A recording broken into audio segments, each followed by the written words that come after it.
క్రీస్తు స్వరూపం. ఒకానొక సమయంలో అబ్రహం లింకన్ అంటే తెలుసా?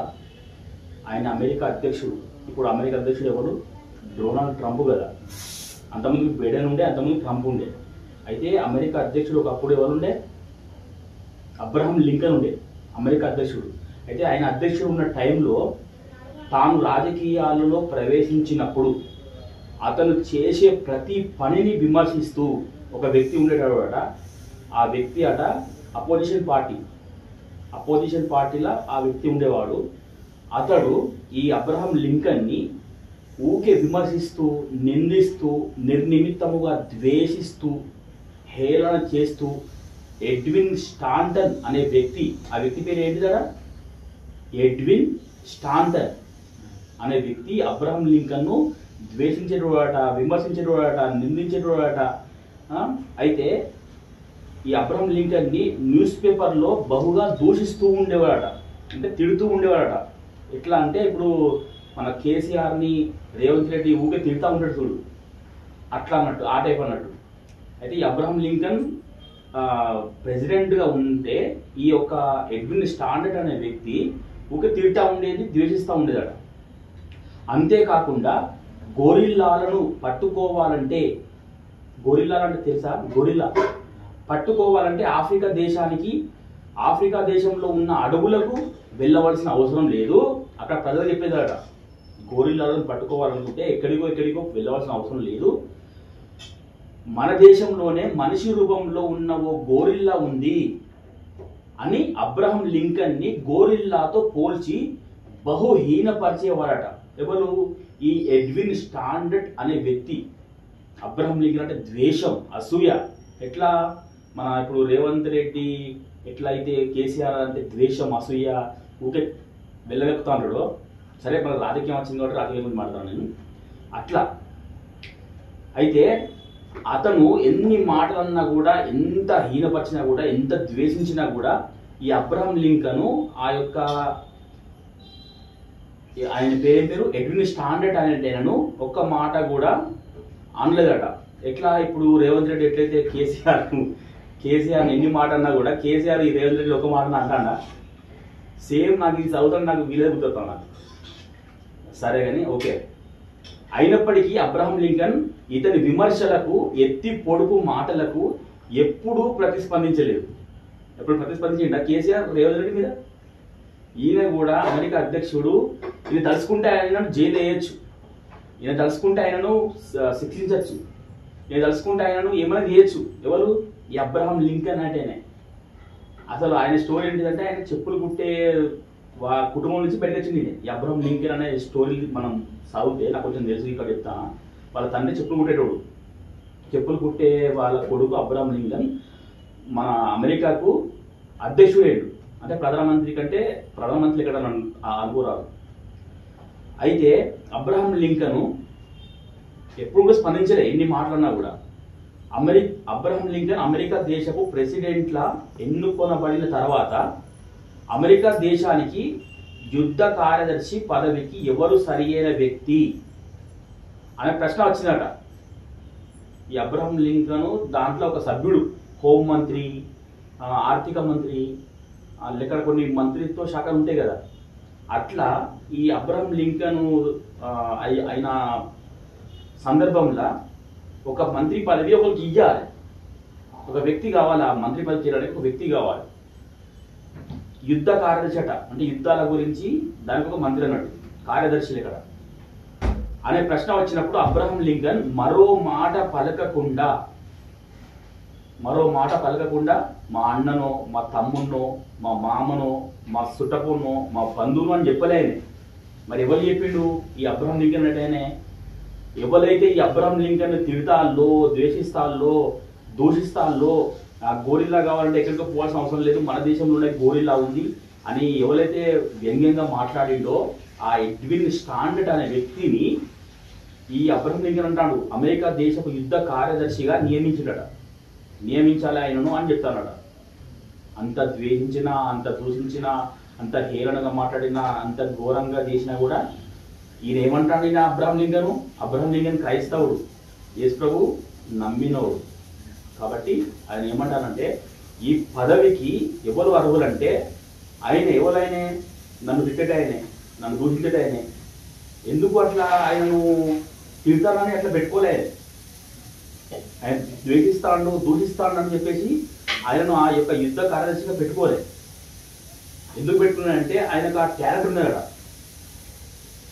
అయితే ఈ అబ్రహాం లింకన్ మరో మాట పలకకుండా ఈ ఎడ్విన్ స్టాండర్డ్నే అమెరికా దేశపు యుద్ధ కార్యదర్శిగా నియమించిందట. ఎప్పుడైతే అతన్ని యుద్ధ కార్యదర్శిగా నియమించాడో తన చుట్టూ ఉన్న మంత్రులు అబ్రహాం లింకన్ను చూసి అంటారు, అతడు నిన్ను ఎంతగానో దూషించేవాడు, నిర్నిమిత్తముగా హేళన చేసిండు, నీ గురించి తప్పుగా ప్రచారం చేసిండు, ఎందుకు నీవు యుద్ధ కార్యదర్శిగా నియమించడం అతన్ని అని ప్రశ్నించారట. మిగిలిన మంత్రులు ఉంటారు కదా, మిగిలిన అధికారులు ఉంటారు కదా, ఈ అబ్రహాం లింకన్ ప్రశ్నించారట, ఎంత నేను టార్చర్ పెట్టిండో అవసరమా అతనికి ఇవ్వడం అని ప్రశ్నించారట. అప్పుడు అబ్రహాం లింకన్ అంటాడు, నన్ను ద్వేషించినప్పటికీ అతనైతేనే ఆ స్థానంలో సరిగ్గా సరిపోతాడు, కనుక అతన్నే యుద్ధ కార్యదర్శిగా ఉండనివ్వండి అని బదులిచ్చిండట. ఒక వ్యక్తి ఏమన్నా అంటేనే ఈరోజు గొడవలైతాను, కేసులైతాను, పోలీస్ స్టేషన్ల కొంటే ఎత్తాలు, కోర్టుల కొంటే ఎత్తాలు. కానీ ఈ ప్రధానమంత్రి అధ్యక్షుని పదవిలో ఉన్న వ్యక్తిని గన్ని మాటలన్నా కూడా అతను ఏం చేసిండు, అవసరం ఉంటే జైలు వేయచ్చు, రివెంజ్ తీసుకోవచ్చు. కానీ రివెంజ్ తీసుకోలేదు. ఏం చేసిండు మరి, అతనికి మంచి ఉద్యోగం ఇచ్చిండు, మంచి జాబ్ ఇచ్చిండు. ఏం జాబు, యుద్ధ కార్యదర్శి, యుద్ధాలకు సంబంధించినట్టు ఇచ్చిండట అని బదిలిచ్చాడు. ఎంత గొప్ప నాయకుడు ఎవరు, అబ్రహాం లింకన్. తాను నిందించబడినప్పటికీ, తనను హేళన చేసినప్పటికీ తిరిగి నిందించలే, తిరిగి హేళన చేయలే, అతనికి ఉన్నతమైన స్థానాన్ని ఇచ్చినట. అలా ఇవ్వడం ఇది కేవలం క్రీస్తు స్వరూపం ధరిస్తే తప్ప సాధ్యం కాదేమో కదా. అంటే యేసు క్రీస్తు అబ్రహాం లింకన్లో ఉండడం వలనే అతని శత్రువుని కూడా ఒక మంచి ఏమిచ్చుడు, జాబ్ ఇచ్చుడు, యుద్ధ కార్యదర్శి. యుద్ధ కార్యదర్శి అనేది మామూలు విషయం కాదు, అది గొప్ప విషయం. అది గంత తిట్టేటోడిని, గంత దూషించేటోడిని, గంత ద్వేషించేటోడిని, గంత హేళన చేసిన, గోరిల్లాతో పోల్చిన, ఎక్కడికో ఆఫ్రికాకు ఆడికి పోవాల్సిన అవసరం లేదు. గోరిల్లాలు కావాలంటే మన దేశంలోనే ఉన్నాడు గోరిల్లా లాంటి వ్యక్తి ఆయన అబ్రహాం లింకన్ అని శత్రువు దూషించినా కూడా శత్రువుని ఏం చేసిండు మన అబ్రహాం లింకన్, క్రైస్తవుడు, యేసు నమ్మే బిడ్డ, ఆయనను హెచ్చించిండు. అతడు ఏం చేసిండు, ఈయనను చాలా గలీజ్గా మాట్లాడిండు, ఘోరంగా మాట్లాడిండు, అవమానించిండు, తగ్గించిండు. అయినా కూడా అబ్రహాం లింకన్ విలువ ఏంటి తెలుసా, యేసు క్రీస్తు ప్రభు శత్రువులను కూడా ప్రేమించిండు, ఆయన శత్రువులను కూడా క్షమించిండు. ఎవరు, అబ్రహాం లింకన్. మన యేసు ప్రభు కూడా శత్రువులను క్షమించిండు. ఆయనను సిలువకు వేసి కొడతా అంటే చేస్తా అంటే, ప్రభు వీరు ఏం చేస్తున్నారు, వీరు ఎదగరు కనుక వీరికి క్షమించము అని అన్నాడు. ఇప్పుడు ఆయనే చేసిన, యేసు ప్రభు చేసిన ఆ యొక్క కర్తవ్యాన్ని ఇక్కడ అబ్రహాం లింకన్ కూడా చేసిండు. అయితే మా ఎక్కడున్నాం మనం ఇప్పుడు, తిరిగి హేళన చేయక అతనికి ఉన్నతమైన స్థానాన్ని ఇచ్చిండట. ఇది కేవలం క్రీస్తు స్వరూపం ధరిస్తే తప్ప సాధ్యం కాదేమో కదా. అయితే ఇది జరిగిపోయింది మ్యాటర్. కొంతకాలమైన తర్వాత అబ్రహాం లింకన్ హఠాత్తుగా హత్య గావించబడ్డాడు. ఈ అబ్రహాం లింకన్ చంపేసేరు ఎవరు, దుండగులు ఉంటారు కదా, వ్యతిరేకులు ఉంటారు కదా, ఎవరో ఒకరు చంపేసారట. కొంతకాలం తర్వాత, ఎంబడే కాదు, కొన్ని సంవత్సరాల తర్వాత.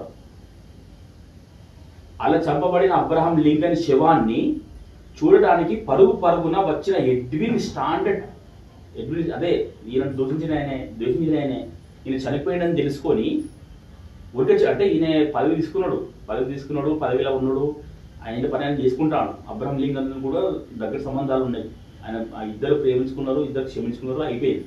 అయితే కొన్ని రోజుల తర్వాత అబ్రహాం లింకన్ ఎవరో కాల్చి చంపేసిలో ఏం తెలియదు, కానీ ఇక్కడైతే ఆయనను నాకు గుర్తులేదు. కానీ ఇక్కడ ఏమున్నదంటే హత్య గావించబడ్డాడట. అలా చంపబడిన అబ్రహాం లింకన్ శవాన్ని చూడడానికి పరుగున వచ్చిన ఎడ్విన్ స్టాండర్డ్ అబ్రహాం లింకన్ యొక్క శవాన్ని చూస్తూ బోరున ఏడుస్తూ ఇలా చెప్పాడట. ఏమని చెప్పాడు, అమెరికా దేశ చరిత్రలో ఇంత గొప్ప నాయకుడిని ఎన్నడూ చూడలేదు అని ఎడ్విన్ స్టాండర్డ్ అబ్రహం లింకన్ శవంపై పడి హృదయం పగిలేలా ఏడ్చినట్లుగా చరిత్ర తెలియజేస్తుంది. చరిత్రలో ఉన్నది.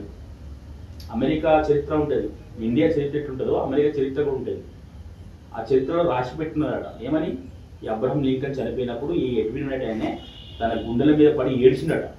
నేను ఇంత ద్వేషించినా, ఇంత తిట్టినా, నాకు మంచి ఉన్నతమైన పదవి ఇచ్చిండు, నన్ను క్షమించిండు, నన్ను ప్రేమించిండు, ఇటువంటి వ్యక్తిని నేను ఎన్నడూ చూడలేదు, ఇలాంటి చరిత్రలో మళ్ళీ రాడన్నట్టుగా మాట్లాడిండట. ఇక్కడ ఏముందంటే, మీ శత్రువులను ప్రేమించుడి, మిమ్మును హింసించు వారి కొరకు ప్రార్థన చేయుడి. మత్తయి సువార్త 5:44లో ఉన్నట్టుగా ఆయనే అబ్రహం లింకన్ ఏం చేసిండు? క్షమించిండు, ప్రేమించిండు, ఉన్నత శిఖరాలకు ఎక్కించిండు.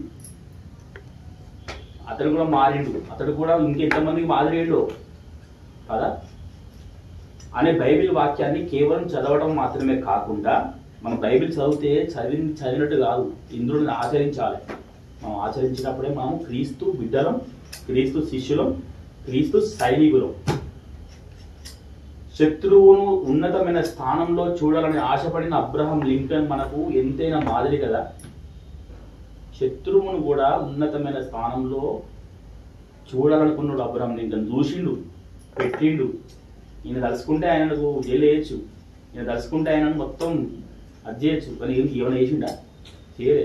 క్షమించిండు. ఎందుకు క్షమించిండు? ప్రభు ప్రేమ ఈయన లోపల పురిగొల్పుతాడు. క్రీస్తు స్వారూప్యాన్ని ధరించిండు. ఈయన నోరు కాదు, క్రీస్తు నోరు అనుకున్నాడు. ఈయన చేతులు కాదు, క్రీస్తు చేతులు అనుకున్నాడు. ఈయన మనసు కాదు, క్రీస్తు మనసు అనుకున్నాడు. ఈయన జ్ఞానం కాదు, క్రీస్తు జ్ఞానం అనుకున్నాడు. అతను నన్ను తిట్టిండు, ద్వేషించిండు, దూషించిండు, ప్రభు అయితే ఏం చేస్తాడు అతన్ని అని అట్లా ఆలోచించిండు. అట్లా ఆలోచించే వాళ్ళు ఏం చేయాలి కదా? క్షమించిండు, ప్రేమించిండు. మనం కూడా క్షమించాలి, ప్రేమించాలి. నాకు అబ్రహం లింకన్ ఒక స్టోరీ గుర్తుకొస్తాను, ఇలా లేదు కానీ. అయితే అబ్రహం లింకన్ అధ్యక్ష పదవి ఎన్నికైన తర్వాత అక్కడ చాలా మంది కూర్చున్నారు. ఎవరెవరు? అధికారులు, వేరే వేరే పెద్ద పెద్ద అధికారులకు. ఈయన పెద్ద అధికారే, కొంచెం చిన్న అధికారులు అందరు కూర్చున్నారు. అలా ఒక అధికారి లేచి, మీ నాన్న చెప్పులు కుట్టేటోడు, నువ్వు అధ్యక్షుడు వేరు, మీ నాన్న ఇప్పటి కూడా నా చెప్పులు కుట్టిన చెప్పులు నేను వేసుకున్నా అని ఆడ అంతమందిలా వ్యంగ్యంగా. చెప్పులు కుట్టడం అంటే ఏంటిది? తక్కువ అంటే కొంచెం. అంత పబ్లిక్లా అన్ని వందల మందిలా ఈ అబ్రహం లింకన్ పరువు తీయాలని చూసిండు ఈ వ్యక్తి. ఒక వ్యక్తి అంటే ఈ వ్యక్తి కాదు, వేరే వ్యక్తి. నేను చిన్నప్పుడు చదువుకున్నా. అయితే ఈ అధ్యక్షుడు ఏం చేసింది? ఆయన తలుసుకుంటే ఆయన కొప్పడచ్చు, ఇంకేమైనా చేసి ఉండొచ్చు, కానీ ఆయన ఏం చేయలేదు. ఆయన అన్నారట, అంటే అది కూడా ఈయనే అదే ఉంటుంది ప్రమాణ స్వీకారం అని. ప్రమాణ స్వీకారం చేసిన రోజు అనుకుంటుంది, అంత గుర్తులేదు కానీ. అయితే ఆ రోజట ఈ యొక్క అధ్యక్షుడు అబ్రహం లింకన్ వచ్చి, మీరు ఇంతమంది సభలో మా నాన్నను గుర్తు చేసినందుకు నాకు చాలా సంతోషంగా ఉంది, చాలా ఆనందంగా ఉంది. మా నాన్నను గుర్తు చేశారు మీరు ఇంతమందిలో, నాకు చాలా గర్వంగా ఉంది. మా నాన్నను గుర్తు చేసినందుకు మీరు అక్కడ వ్యంగ్యంగా మాట్లాడిండు. మీ నాన్న చెప్పులు కుట్టేటోడు, నువ్వు చెప్పులు కుట్టేటోడు కొడుకు, ఇప్పటికి మీ నాన్న చెప్పులు కుట్టిన చెప్పులు నేను తొడుగుతానా, నువ్వెంత, నీ లెక్క ఎంత అన్నట్టుగా మాట్లాడినాడు. అక్కడ మాట్లాడబడి ఈయన ఏం చేసిన ఆయనను పక్క పెట్టిండు. క్రీస్తు మనసు ధరించుకున్నాడు కదా.